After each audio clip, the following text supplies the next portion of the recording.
Nabulabog ang ilang user na isang e-wallet nang magising na may mga manumalyang transaksyon sila na nauwi sa pagkawala ng kanilang pera. Kabilang dyan ang kapuso artist na si Pokwang na nawala na mahigit 80,000 piso sa kanyang account. Ang paliwanag ng e-wallet sa pagtutok ni Darlene Kai.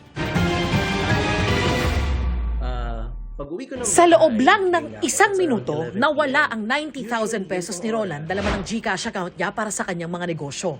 So around 12. So lagi ko check ng ganong oras. Ang una ko pong nakita, nawala yung lahat ng sales. Sa transaction history ni Roland, tumambad ang mahigit 40 sunod-sunod na pagpapadala ng pera. Kada transaction, nakalagay na nag-send ang kanyang account ng tig 1,000 piso sa 2 numero.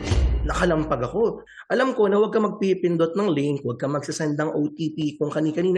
Nasa 20 pesos na lang natira sa GCash account ni Roland. Agad siyang nagsumbong sa GCash at Muntinlupa Police. Ang college student na si Princess, nagulat na lang din daw na nawala ng laman ng kanyang account. Ika-cash out po dapat ni Papa yung pera, which is dapat nga po mapagawa po ng bahay namin. Pandagdag, nag-try akong i-call yung number po ng nasendan. Ano na po, out of coverage na po siya. Yung pinagpaguran mo, yung naipon mo, pagkagising mo isang araw, wala na.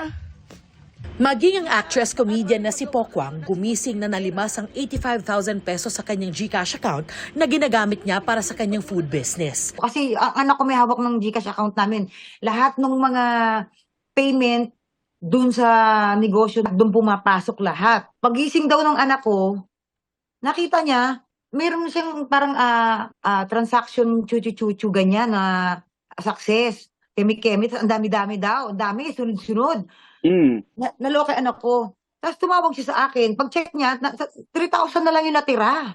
Nag-send din ang account niya ng tig 1,000 piso sa magkakaibang numero. Sana lang magkaroon ng proteksyon yung mga tao ngayon. Sana makaisip sila ng magandang way, magandang paraan para maproteksyonan. Lalo-lalo na yung mga maliliit na nagninegosyo kagaya ko. Hindi naman kami malalaking negosyante pa. Nagsisimula pa lang, di ba? Kaya nakakaiyak lang. Sa isang pahayag, sinabi ng GCash na ang nangyari ay dahil sa errors sa isinasagawa nilang system reconciliation process. Isolated daw ang nangyari sa ilang users. Tiniyak din nilang ligtas ang account ng users.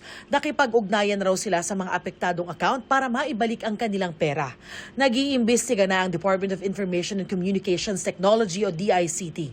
They're going to conduct an investigation and find out if there's any commonality, in their patterns. For instance, are they all active in online gaming or online gambling sites? So could it possibly be a phishing attack instead of a breach in the system of GCash? Because given the amount of the reports, kung breach yan, it should be in the millions. Babala ng DICT sa publiko, tiyaking hindi ibibigay ang OTP o one-time password kahit kanino. Huwag mag-click basta-basta ng mga link. Ugaliing magpalit ng passwords at i-report agad sa mga otoridad ang anumang breach o kahina-hinalang aktibidad sa inyong accounts o mobile device. Para sa GMA Integrated News, Darlene Kai, nakatutok 24 oras.